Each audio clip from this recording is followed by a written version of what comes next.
I was a huge fan of the Air Jordan Aura 3. I thought it looked good, felt good on feet, and was affordable. The Aura 4 has gone up in price. $10 here in Australia, they now retail at $180. Does that still make it a good option for those of you considering a basketball silhouette? This video is what that question is hopefully going to answer.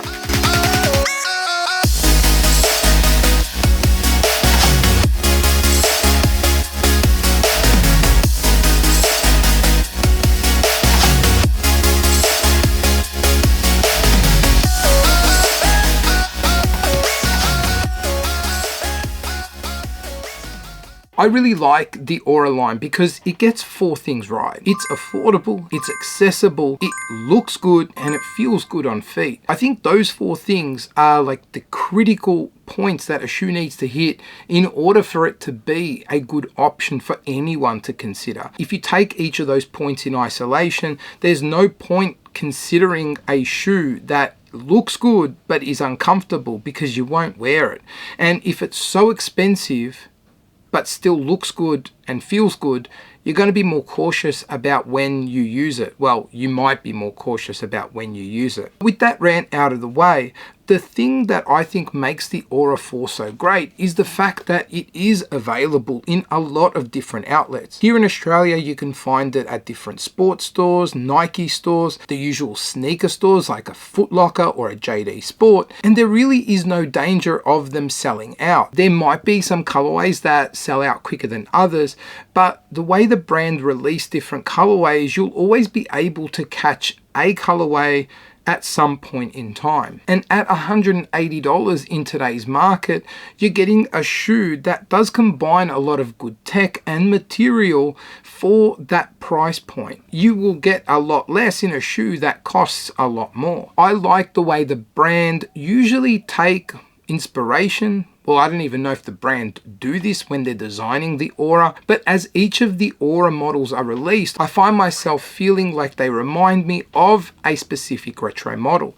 For the Aura 3, I saw a lot of the Jordan 2 in that silhouette, and with the Aura 4, I see a lot of the Jordan 13. I'm not saying that it is meant to be a takedown or a re-release of the Jordan 13. I just find the overall shape of the shoe to kind of be pretty similar to what the Jordan 13 shape was. At least kind of have a really loose resemblance to it.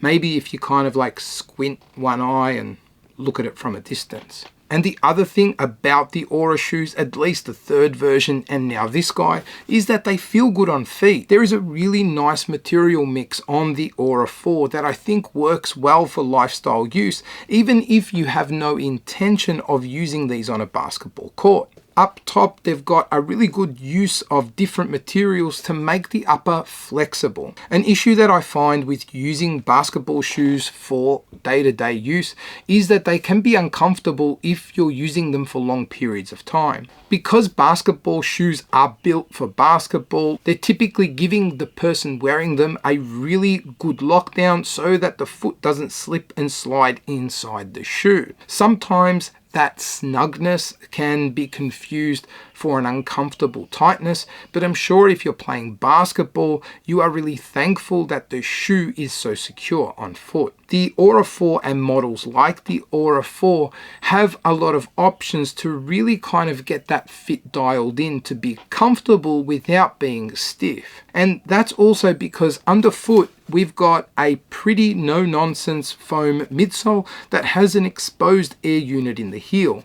There is no stability plate in here, or none that I can see, which I think might be a strike against it if you're playing basketball, because that stability would be really important there.